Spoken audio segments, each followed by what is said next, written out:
존경하는 부산진구 구민 여러분, 성현옥 부의장님과 동료 의원 여러분, 김영우 구청장님을 비롯한 공무원 여러분, 대단히 반갑습니다. 오늘은 입춘입니다. 아직도 살살해도 마음만은 봄처럼 따뜻하시길 바랍니다. 부진 1동, 양정 1, 2동을 지역구로 둔 국민의힘 구의원 성나옥입니다. 금일 본의원은 우리 부산 진구가 산림재난, 특히 집중호우로 인한 산사태와 토성유에 대해 더 이상 발생하면 대응한다는 수준에 머물러서는 안 된다는 말씀을 드리고자 합니다. 기후변화는 이미 현실입니다. 요즘 비는 조금 오래 오는 수준이 아니라 짧은 시간에 강하게 쏟아붓는 집중호우 형태로 바뀌고 있습니다. 그리고 그 피해는 하천 범람에만 그치지 않습니다. 산지와 마땅에 있는 주거지, 비탈만 아래의 통학로와 골목길, 산자락을 끼고 있는 도로와 상가로 피해가 직행합니다. 부산 진구는 산지와 생활권이 매우 가까운 지역이 많습니다. 산을 등지고 살아가는 동네가 많다는 것은 곧 재난이 생활 속 위험으로 들어와 있다는 뜻입니다.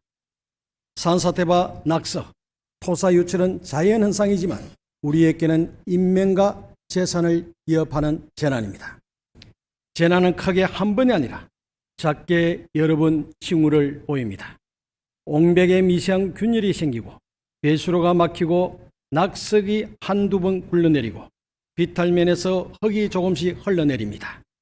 그러나 이러한 징후를 보았을 때 누구에게 연락해야 하는지, 어떤 기준으로 위험을 판단해야 하는지, 주민에게 언제 어떻게 알리고 어디로 대피시켜야 하는지가 정리되어 있지 않다면 그 징후는 결코 사고로 이어질 수밖에 없습니다.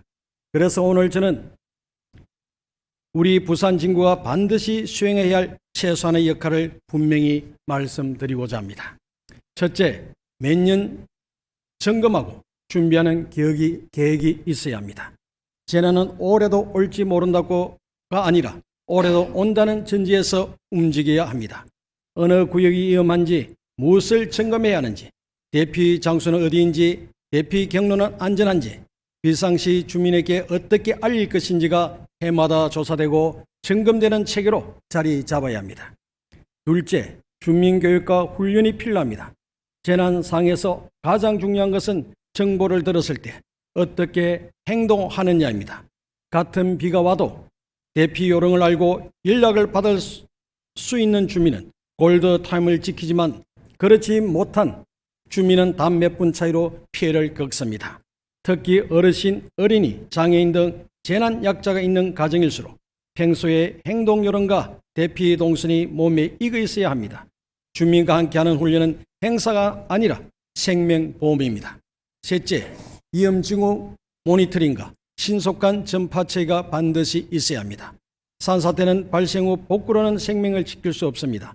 낙석과 토사유출, 집안 침하 같은 징후를 관찰하고 위험이 감지되면 즉시 주민과 관계기관에 전파할 수 있어야 합니다.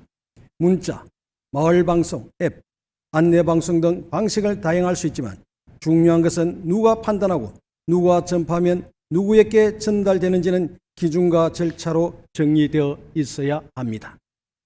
넷째, 피해가 발생했을 때 신속한 생활안전 지원이 가능해야 합니다. 재난은 당사자의 책임이 아닙니다.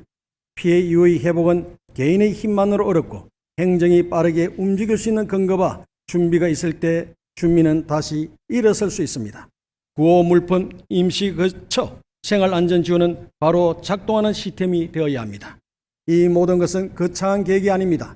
부재를 늘리는 일도 아닙니다. 부산 진구와 국민의 생명과 재산을 지키기 위해 반드시 수행해야 할 최선의 행정 역할입니다. 그리고 그 역할은 상시책으로 구축되어야 합니다. 우리는 재난이 발생한 뒤에야 왜 준비하지 않았는가를 반복해서 묻습니다. 이제는 질문을 바꿔야 합니다. 사고가 나기 전에 무엇을 했는가? 부산 진구가 준비된 자치구가 되도록 저는 오늘 말씀드린 역할들이 실행 행정으로 작동할 수 있도록 의회 차원에서 적극적으로 논의하고 집행부와 함께 체계를 만들어 가고자 합니다. 경청하여 주셔서 감사합니다.